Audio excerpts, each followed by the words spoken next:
لہٰذا یہاں پر میں خصوصاً اہل تشیع بھائیوں سے ضرور ریکویسٹ کروں گا، جو مولا علی کے ماننے والے ہیں وہ بات سمجھ لیں. مولا علی نے خوارج جنہوں نے مولا علی کو کافر کہا، مولا علی نے ان کے جنازے خود پڑھائے اور کہا یہ میرے بھائی تھے، بگوڑے ہو گئے، میں ان کو مسلمان ہی سمجھتا ہوں. اپنے ہاتھوں سے دفن کیا، ان کی عورتوں کو لونڈیاں نہیں بنایا. اور جب جنازہ پڑھایا جاتا ہے اس میں دعائے مغفرت ہوتی ہے، اللہم اغفر لحینا و میتنا. لہذا جو مولا علی کے ماننے والے ہیں وہ کسی صحابی کو گالی نہیں دیں گے. ہاں جو بنو امیہ کے ماننے والے ہیں تو یہ بدعت انہوں نے ہی شروع کی تھی، تو وہ ان کے ماننے والے ہیں، ٹھیک ہے، وہ اپنی نسبت ان کے ساتھ قائم رکھیں. ہم تو الحمدللہ مولا علی کے ماننے والے ہیں، ہم بنو امیہ کے ماننے والے نہیں ہیں، اور نہ ہم معاویہ بن ابی سفیان یا عمر ابن عاص یا مغیرہ ابن شعبہ رضی اللہ عنہم اجمعین ان کے ٹریک پہ چڑھنے والے ہیں. ان کی اللہ تعالیٰ کا ان کا معاملہ اللہ کے سپرد، لیکن ان کی ان غلط چیزوں کے اوپر ہم چلنے والے نہیں. ہم حضرت علی کے ساتھی ہیں، ہم کسی بھی صحابی کو برا نہیں کہیں گے انشاءاللہ. لہذا توبہ کریں. جو بھی آپ کو رافضی نظر آئے، صحابہ پر لعنت کرتے ہیں، کو تم حضرت معاویہ کی پارٹی کا آدمی ہے، تو مولا علی کی پارٹی کا آدمی نہیں ہے، اس لیے تو یہ کام کرتا ہے. وَلِعَاذُ بِاللَّہ. آخری مثال سن لیں، یہ وہ ٹروتھ ایکسپوزنگ مثال ہے جس سے آپ کو پتا چلے گا کہ حضرت علی کو ممبروں پہ گالیاں کیوں ہی نکالتے تھے. اگلے دن میرے والد صاحب بھی مجھ سے پوچھ رہے تھے کہ جی یہ گالیاں کیوں نکالتے تھے، کیا ملتا تھا؟ سوال تو بڑا زبردست ہے.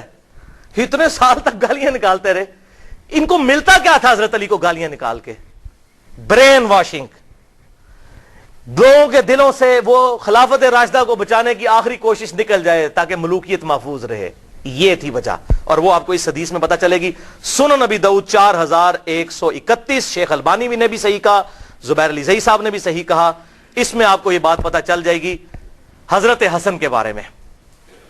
سیدنا مقدام بن مادی رضی اللہ تعالیٰ عنہ بڑے جلیل القدر صحابی ہیں. انہی سے وہ ابو داؤد میں حدیث ہے کہ مجھے اللہ تعالیٰ نے قرآن اور اس کی مثل عطا کیا، یعنی سنت. مقدام بن مادی یہ حضرت میر معاویہ کو ملنے کے لیے گئے شام میں، اور وہاں پر بیٹھے ہوئے ایک خبر آئی تو حضرت میر معاویہ نے کہا مقدام تجھے پتا ہے کہ حسن فوت ہو گئے ہیں؟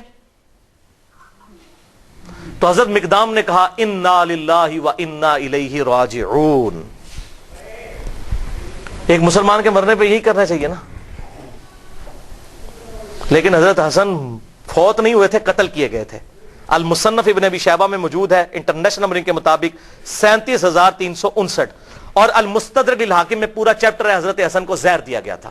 وہ زہر کیوں دیا وہ آپ کو پتا چل جائے گا. شہید کیا گیا بڑی چھوٹی سی عمر میں 49 ہجری میں. تو حضرت حسن کی وفات کی خبر پہنچی تو مقدام نے پڑھا انا للہ و انا الیہ راجعون.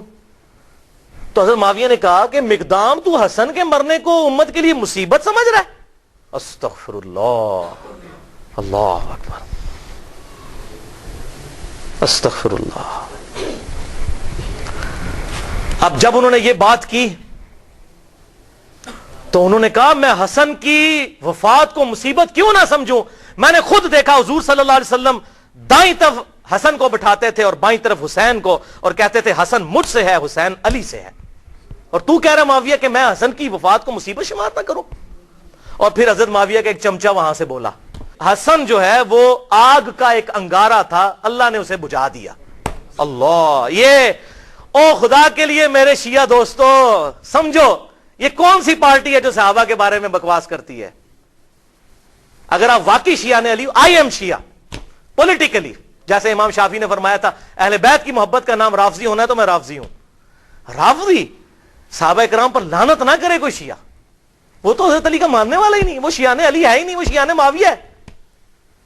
تو یہ دیکھیں وہ چمچہ کہتا ہے حسن آگ کا انگارہ تھا، اللہ نے بجھا دیا. اللہ اکبر.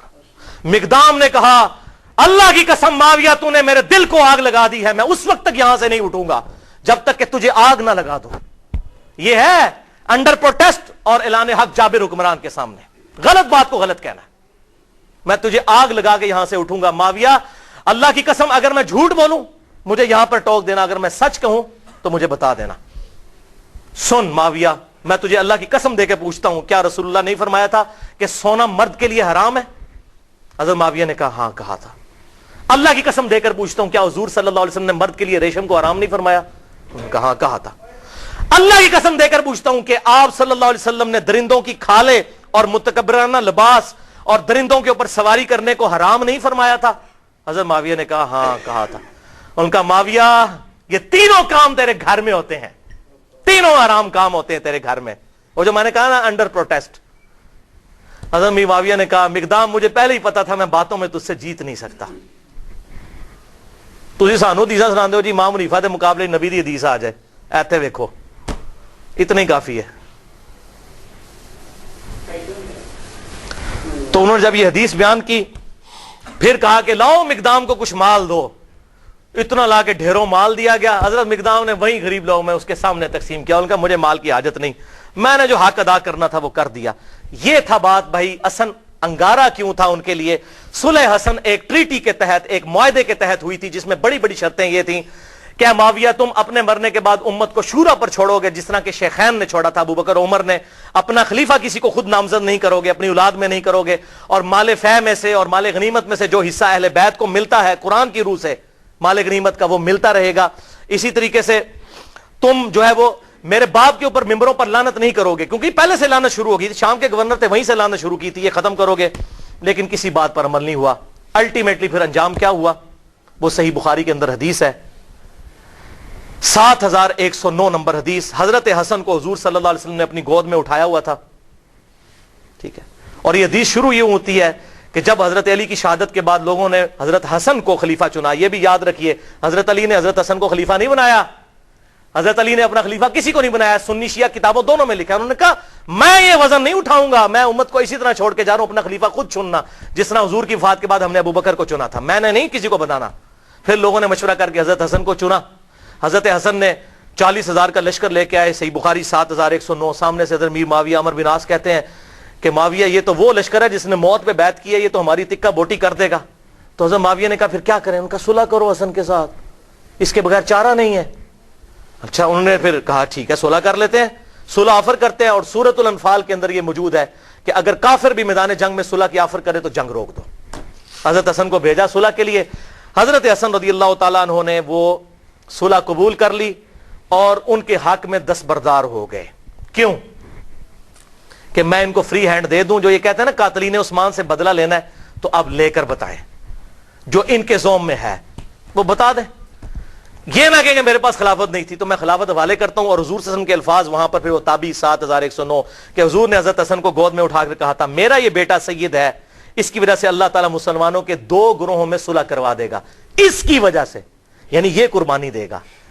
حضرت امیر معاویہ نے قربانی نہیں دی ہے, حضرت حسن نے. اس کا اس کی وجہ سے 2 گروہوں میں صلح کروا دے گا. الحمدللہ حضرت حسن نے فری ہینڈ دیا کہ بھائی آپ دیکھ لیتے ہیں. آپ کا دعویٰ تھا نا وہ جس طرح آج کل ہے جی, وہ کہتا ہے جی مجھے حکومت دو, کہتا ہے مجھے حکومت دو, یہ لو جی حکومت پڑی, آپ کر کے بتاؤ, لگ پتا جائے گا. لیکن پھر 20 سال تک, یہ 41 ہجری میں واقعہ ہوا اور حضور کی پریڈکشن پوری ہوئی کہ 30 سال تک خلافت علی منہاج النبوہ جو میں نے بیان کیا ابو داؤد ترمذی اور مسند احمد سے, وہ پورے ہوئے. اور ایون امام ابن تیمیہ نے منہاج السنہ میں لکھا کہ ربیع الاول کے مہینے میں, دن کنفرم نہیں لیکن ربیع الاول میں حضور کی وفات ہوئی تھی 11 ہجری میں, اور 41 ہجری ربیع الاول میں صلح حسن ہوئی اور 30 سال پورے ہوئے. اور امام ابن تیمیہ جیسے شخص جنہوں نے اہل تشیع کے خلاف منہاج السنہ لکھی, اس کتاب میں لکھتے ہیں کہ حضرت حسن 5ویں خلیفہ راشد ہیں, 6 مہینے ان کے بھی خلافت راشدہ ہیں کیونکہ 30 سال ان کے 6 مہینے بنا کر پوری ہوتی ہے وہ شامل کر کے. لہذا امیر معاویہ رضی اللہ تعالیٰ عنہ یا یزید ابن معاویہ یہ دونوں خلیفہ راشد نہیں بلکہ اسلام کے بادشاہ ہیں. یہ انہوں نے لکھا. بھائیو یہ 20 سال تک کسی شرط پر عمل نہیں ہوا بلکہ اسی طریقے سے ممبروں پر حضرت علی کو گالیاں نکالی جاتی رہیں. اور پھر جاتے جاتے وہ ٹرننگ پوائنٹ آیا کہ حضرت حسن کے ساتھ جو صلح کا معاہدہ تھا توڑا, اور وفات سے 4 سال پہلے خلیفہ کی بیعت, اپنے بیٹے کی بیعت لینی شروع کر دی کہ میرے مرنے کے بعد یہ خلیفہ بنے گا. اب مولا حسین میدان میں اترتے ہیں لیکن مغرب کی نماز کے بعد انشاءاللہ تعالی. بھائیو ابھی تک تقریباً ہماری 1.5 گھنٹے کی گفتگو ہو چکی ہے اور اب انشاءاللہ یہ 25-30 منٹ میں ہماری گفتگو کنکلوڈ ہو جائے گی. آخری سچویشن ہم ڈسکس کریں گے. تو اب بات ہماری جہاں پر مکمل ہوئی تھی وہ ابو داؤد کی حدیث 4131 جس کو شیخ البانی نے بھی صحیح کہا, شیخ زبیر علی زئی صاحب نے بھی صحیح کہا رحمہم اللہ, کہ حسن آگ کا انگارہ تھا جسے اللہ نے بجھا دیا والعیاذ باللہ تعالی. اس اسدی شخص نے وہاں پہ کامنٹس دیے. تو پھر مقدام بن مادی نے جابر حکمران کے سامنے حق کا کلمہ بلند کیا. تو آگ کا انگارہ کیوں تھا؟ اس لیے کہ ہر وقت یہ چیز فکر لاحق تھی، ہر وقت یہ فکر لاحق تھی کہ ایک معاہدے کے تحت حکومت لی ہے کہ ہم یہ کام کر کے دکھائیں گے. وہ کام کیا کرنا، کوئی ایک بھی شرط پوری نہیں کی. اسی طریقے سے سب و شتم مولا علی پر ممبروں پر جاری، اسی طریقے سے لوگوں کے ساتھ زیادتیاں، لوگوں کا مال لوٹنا، لا حق قتل کرنا، جس سے اختلاف رائے ہو اسے قتل کروا دینا، یہ اسی طریقے سے جاری 20 سال تک. تو ڈر لگا ہوا تھا کہ اگر حسن زندہ ہوا تو پھر تو وہ معاملہ کسی بھی وقت اس انگارے میں آگ بھڑک سکتی ہے اور لوگ پھر نواسے رسول کی وجہ سے میدان میں اتر سکتے ہیں. لہٰذا ان کو زہر دے کر شہید کر دیا جائے. اب کہتے ہیں جی پتہ نہیں کس نے کیا، لیکن جو اس کا بینیفیشری ہے اسی نے کیا، نام لینے کی ضرورت نہیں ہے. بہرحال زہر سے ان کو شہید کیا گیا. حضرت حسین یہ منظر دیکھتے رہے، 20 سال تک کڑتے رہے. انہوں نے کئی خط بھی لکھے حضرت امیر معاویہ رضی اللہ تعالیٰ عنہ کو کہ جو کچھ تم امت کے ساتھ کر رہے ہو مجھ پر تمہارے خلاف قیام واجب ہو چکا ہے. میں ڈرتا ہوں میں اللہ کو کیا منہ دکھاؤں گا، لیکن میں اپنے بھائی کی صلح کا پابند ہوں کہ ٹھیک ہے چلو جاتے جاتے امت کے لیے کوئی معاملہ خیر کا ہو جائے گا اور امت کو شورا کے سپرد کیا جائے گا شیخین رضی اللہ عنہما کی طرح، ابو بکر و عمر کی طرح رضی اللہ تعالی عنہما. لیکن یہ معاملہ پھر بگڑ گیا. حضرت امیر معاویہ رضی اللہ تعالیٰ عنہ کی وفات 60 ہجری میں ہوئی. حضور صلی اللہ علیہ وسلم کی وفات کے تقریباً 50 سال کے بعد، وفات سے 4 سال پہلے انہوں نے اپنی زندگی میں اپنے بیٹے کے لیے بھی بیعت لینا شروع کر دی. ایک وقت میں 2 خلیفوں کی بیعت، جبکہ صحیح مسلم میں حدیث ہے انٹرنیشنل نمبرنگ کے مطابق 4799 کہ اگر ایک خلیفہ کی موجودگی میں دوسرے خلیفہ کی بیعت کی جائے تو دوسرے کو قتل کر دو. وہ تو واجب القتل ہو چکا تھا، ایک وقت میں 2 خلیفوں کی بیعت تو نہیں ہو سکتی. اور یہ کوئی تاریخی روایت نہیں ہے، تلوار کے زور پر پوری دھونس کے ساتھ بیعت لی گئی. کہتے ہیں وہ صحابہ نے بیعت کر لی تھی، یہ کر لیا تھا، وہ اب آپ کو میں پول کھول کے بتاتا ہوں. صحیح بخاری میں انٹرنیشنل نمبرنگ کے مطابق 4827 نمبر حدیث. یہاں پر یہ بات یاد رکھیے گا، بیعت دل سے ماننے کا نام ہے، زبردستی نہیں ہو سکتی. بخاری اور مسلم کی متفق علیہ حدیث ہے، سعد ابن عبادہ نے حضرت ابو بکر صدیق رضی اللہ تعالیٰ عنہ کی بیعت نہیں کی، اس کے بعد حضرت عمر کی بھی نہیں کی. لیکن ابو بکر عمر نے کیا تلوار رکھی ان کے اوپر کہ بیعت کرو؟ ٹھیک ہے، اختلاف رائے نہیں کرنی نہ کرو. بخاری اور مسلم کی متفق علیہ حدیث ہے کہ حضرت علی نے 6 مہینے تک ابو بکر کی بیعت نہیں کی. تو کیا معاذ اللہ ابو بکر نے ان کے ساتھ اس طرح کی کوئی زیادتی کی؟ بلکہ بخاری مسلم میں آتا ہے بعد میں معافی بھی مانگی. حضرت علی کا یہی اعتراض تھا کہ آپ نے اہل بیت کو مشورے میں شامل نہیں کیا. حضرت ابوبکر صدیق زاروں کے تار رو پڑے. یہ بخاری اور مسلم دونوں میں موجود ہے، اور میں نے اس پہ 2.25 گھنٹے کی گفتگو کی ہے. وصی رسول کون ہے اور حدیث قرطاس کا تحقیقی جائزہ، مسئلہ نمبر 55B کے نام سے، لہذا میں آج اس کو ایڈریس نہیں کروں گا.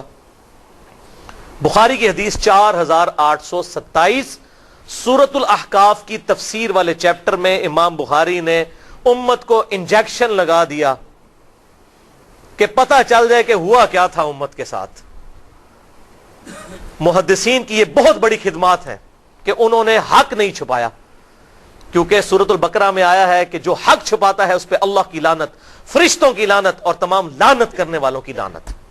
اور ابو داؤد اور ترمذی میں حدیث ہے کہ جو لوگ دنیا میں حق چھپاتے ہیں قیامت والے دن اس حال میں پیش کیے جائیں گے کہ ان کے منہ میں آگ کی لگامیں ہوں گی کہ یہ حق بات نہیں بتاتے تھے. وَلِعَاذُ بِاللَّهِ تعالی. یہ کہتے ہیں یہ اس طرح کی باتیں کیوں کرتے ہیں؟ یہ تو ہمارے نبی کی نبوت کی غیب کی خبریں ہیں کہ کیا ہونے والا تھا امت کے ساتھ. حضور صلی اللہ علیہ وسلم کی نبوت کی دلیل ہے یہ خبریں کہ آپ نے مستقبل کی باتیں پہلے ہی امت کو بتا دی. 4827 صحیح بخاری سورۃ الاحقاف کا چیپٹر، کتاب التفسیر چیپٹر صحیح بخاری میں. مروان بن حکم کو مکے اور مدینے کا گورنر بنایا حضرت امیر معاویہ رضی اللہ تعالی عنہ نے. مسجد نبوی میں اس نے روضہ شریف کے بالکل پاس منبر رسول پر خطبہ دینا شروع کیا. اور یہ وہ مروان ہے جو منبر رسول پر روضہ شریف کے پاس یہ لعنت کرتا تھا، علی پر لعنت، علی سے محبت کرنے والوں پر لعنت، والعیاذ باللہ تعالی. میں آپ کو حوالے دے چکا. اور مجھے حدیث ابھی میرے ایمان کا تقاضا ہے ذہن میں چلتے چلتے آ گئی. 6229 نمبر حدیث صحیح مسلم میں، اور صحیح بخاری میں بھی 3703 نمبر حدیث ہے حضرت علی کے فضائل کے چیپٹر میں. اسی مروان بن حکم نے کسی کو وہاں پر نامزد کیا تو اس نے حضرت سال ابن سعد السعدی کو بلایا. حضرت علی کے فضائل کے چیپٹر میں، بخاری مسلم دونوں میں یہ حدیث ہے، اور کہا کہ آپ منبر پر آ کر ایک دفعہ مولا علی پر لعنت بھیجیں. لعنت کے الفاظ ہیں مسلم میں. تو سال ابن سعد السعدی جو پہلے 10 مسلمانوں میں سے تھے، انہوں نے کہا کہ میں حضرت علی پہ لعنت کروں منبر پہ آ کے؟ ان کا اچھا تم یہ کہہ دو کہ ابو تراب پہ اللہ کی لعنت. بولے اعوذ باللہ. ابو تراب کا مطلب ہے مٹی والا. حضرت علی کی یہ کنیت تھی. تو اس نے کہا چلو تم کوڈ ورڈ میں بات کر دو، کہہ دو ابو تراب پہ اللہ کی لعنت، مٹی والے پہ. اور یہ حقارت سے بنو امیہ ابو تراب کہتے تھے. حضرت سال ابن سعد نے کہہ کا مارا. انہوں نے کہا واہ واہ، اوے مولا علی تو ابو تراب نام سے اتنا خوش ہوتے تھے، کسی اور نام سے اتنا خوش نہیں ہوتے تھے، اور تم کہہ رہے ہو کہ ابو تراب پہ اللہ کی لعنت. پھر وہ ذرا ٹھنڈے پڑے. انہوں نے کہا میں کبھی بھی مولا علی کو گالی نہیں نکالوں گا. انہوں نے کہا اچھا بتائیے ابو تراب نام کیسے پڑا حضرت علی کا؟ انہوں نے کہا سنو. پھر ایک دفعہ حضرت علی اور حضرت فاطمہ کے درمیان چپ کلش ہو گئی. میاں بیوی تھے. حضرت علی ناراض ہو کے گھر سے چلے گئے. مسجد نبوی میں جا کر لیٹ گئے زمین کے اوپر. حضور صلی اللہ علیہ وسلم آئے اور کہا فاطمہ کدھر ہے علی؟ ان کا یا رسول اللہ ناراض ہو کے چلے گئے ہیں. آپ صلی اللہ علیہ وسلم نے فرمایا ایک صحابی کو کہ جا کر ڈھونڈ کر لاؤ. وہ ڈھونڈنے گئے تو حضرت علی لیٹے ہوئے تھے. حضور کو آگے بتایا. حضور خود تشریف لے گئے. حضور صلی اللہ علیہ وسلم نے حضرت علی کو اٹھایا، اپنے مبارک ہاتھوں سے جسم سے مٹی صاف کی اور کہا اٹھ ابو تراب، اٹھ ابو تراب، اے مٹی میں لپٹنے والے اٹھ. اس دن سے حضرت علی اپنے آپ کو ابو تراب کہتے تھے، حالانکہ آپ کی کنیت ابو الحسن تھی. صحابہ آپ کو ابو الحسن کہتے تھے، وہ کہتے تھے مجھے ابو تراب کو. جیسے حضرت ابو ہریرہ کو بلیوں والا ابو ہریرہ نام تو ان کا عبد الرحمن تھا. وہ بلیوں کے بچوں کے ساتھ کھیلتے تھے، اپنے وہ کرتے کی آستین میں ڈالتے تھے. حضور نے کہہ دیا ابو ہریرہ نام مشہور ہو گیا. تو اس طریقے سے ابو تراب ان کا نام پڑ گیا. انہوں نے کہا مولا علی تو اس نام سے خوش ہوتے تھے اور آج تم مجھے کہتے ہو کہ میں ان پر لعنت کروں. والعیاذ باللہ تعالی. بہرحال یہی مروان بن حکم، اس کو حضرت میر معاویہ نے گورنر بنا دیا تھا. اسی خبیث کی وجہ سے حضرت عثمان بھی شہید ہوئے. اسی نے وہ جعلی مور لگائی تھی جس کی وجہ سے ایک حضرت عثمان کے خلاف جو ہے وہ تحریک برپا ہو گئی. اس کو گورنر لگایا. صحیح بخاری 4827. اس نے خطبہ پڑھا مسجد نبوی میں اور کہا کہ یزید بن معاویہ بڑا اچھا آدمی ہے، یزید بن معاویہ بڑا اچھا آدمی. لوگ کہہ رہے یہ کون سا خطبہ ہو رہا ہے کہ یزید بن معاویہ بڑا اچھا آدمی ہے. اور پھر اس نے کہا کہ اللہ تعالیٰ نے امیر المومنین حضرت معاویہ بن ابی سفیان رضی اللہ تعالیٰ عنہ کو ایک بڑی اچھی بات سجھائی ہے. وہ امت کے وسیع تر مفاد میں چاہتے ہیں کہ اپنے بیٹے کو اپنے بعد خلیفہ نامزد کر دیں. ادھر ہمارے حکمران بھی کہتے ہیں نا امت کے وسیع تر مفاد میں، پاکستان کے وسیع تر مفاد میں. اچھا، وہاں پر حضرت ابو بکر کا بیٹا کھڑا ہوا، عبد الرحمن بن ابی بکر، حضرت عائشہ کا بھائی. اور امام بخاری نے نقل نہیں کیا کہ اس نے کیا کہا. انہوں نے کوئی چوبے والی گل کی تھی. او میں گل دسنا کیڑی ہے. اس نے ایک بات کی، انہوں نے صحابی تھے وہ، اور مروان تڑپ اٹھا. اس نے کہا پکڑو اس ابو بکر کے بیٹے کو. ایسی کی تیسی یہ لوگ حکمرانوں کے خلاف بولتے ہیں، کلمہ حق بلند کرتے ہیں. حضرت عبد الرحمن بن ابی بکر جو ہے بھاگ کے حضرت عائشہ کے حجرے میں چلے گئے. حضرت عائشہ اسی مسجد نبوی کے ساتھ حجرہ تھا حضور صلی اللہ علیہ وسلم کی قبر مبارک کے پاس. وہاں جا کر پناہ لی تو مروان پھر بھی اس کا غصہ نہیں ٹھنڈا ہوا. باہر سے حضرت ابو بکر کی اولاد کے بارے میں اس نے الفاظ استعمال کیے. تو عبد الرحمن بن ابی بکر وہی ہے نا جس کے بارے میں قرآن میں سورۃ الاحقاف میں آیت نازل ہوئی ہے کہ یہ کافر کہتا ہے اپنے ماں باپ کو کہ تم مجھے کہتے ہو کہ مرنے کے بعد مٹی سے دوبارہ زندہ کیا جاؤں گا. یہ جھوٹے وعدے تم مجھے دیتے ہو ابو بکر کے بیٹے کہ تیرے بارے میں آیت ہے، تو ہے وہ کافر. والعیاذ باللہ. حضرت عائشہ سے نہ رہا گیا. انہوں نے کہا اسکت، خاموش ہو جا. آل ابی بکر کے بارے میں قرآن میں کوئی آیت نازل نہیں ہوئی سوائے میری شان میں جو اللہ نے سورہ نور میں اعلان برات کیا تھا، مجھ پر تہمت لگی تھی. تو آج آل ابی بکر کے بارے میں یہ بات کرتا ہے. یہ تو تھی بخاری میں. اب اس کی حدیث کا ترک المستدرک للحاکم میں 8483، سنن نسائی الکبرا میں 11,491 اور تفسیر ابن کثیر میں اسی جگہ پر امام ابن کثیر یہ سارے طرق لے کر آئے, اور فتح الباری میں صحیح بخاری 4,827 کی شرح جو فتح الباری ابن حجر اسقلانی نے لکھی, انہوں نے یہ سارے طرق نقل کیے کہ وہ کہا کیا تھا جب اس نے کہا نا اللہ تعالیٰ نے امیر المومنین کو یہ بات سجھائی ہے کہ وہ امت کے وسیع تر مفاد میں اپنی اولاد کو خلیفہ بنانا چاہتے ہیں, تو ساتھ اس نے کہا جیسا کہ ابو بکر نے بھی تو عمر کو خلیفہ بنایا تھا. تکو ذرا, کدھر ابو بکر؟ حضرت عمر کوئی حضرت ابو بکر کے بیٹے تھے؟ حضرت ابو بکر کے تو 2 بیٹے جوان تھے, محمد بن ابی بکر, عبد الرحمن بن ابی بکر. تو عبد الرحمن بن ابی بکر وہیں بیٹھے تھے, انہوں نے کہا اور تو سیدھی طرح کیوں نہیں کہتا تیرا امیر المومنین معاویہ بن ابی سفیان کیسر و کسرا کی سنت کو زندہ کرنا چاہتا ہے, ابو بکر اور عمر کی سنت نہیں. ابو بکر اور عمر نے اپنی اولاد کو نہیں نوازا, اور تیرا امیر المومنین اپنی اولاد کو نوازنا چاہتا ہے. ابو بکر کا بیٹا تھا, جینز ابو بکر کے تھے. جوش میں انہوں نے جب یہ کلاس لی, پھر انہوں نے کہا پڑھو انہوں, بول رہا ہے اے گل ہوئی سی. پھر وہ چھپ گئے, اور یہاں پر حضرت عائشہ نے پھر اس کو چپ کروایا مروان کو, اور ساتھ ایک بات کہی جو اس حدیث میں موجود ہے, اور کہا مروان تو ابو بکر کی اولاد کے بارے میں بکواس کرتا ہے, تیرے باپ کے بارے میں حضور صلی اللہ علیہ وسلم نے فرمایا تھا حکم پر لعنت, حکم کی اولاد پر لعنت. تو اسی حکم کا بیٹا ہے مروان بن حکم, تو اپنے باپ کی پشت میں تھا جب اللہ کے نبی تجھ پر لعنت کر کے گئے تھے. یہ حضور کی غیبی خبریں الحمدللہ.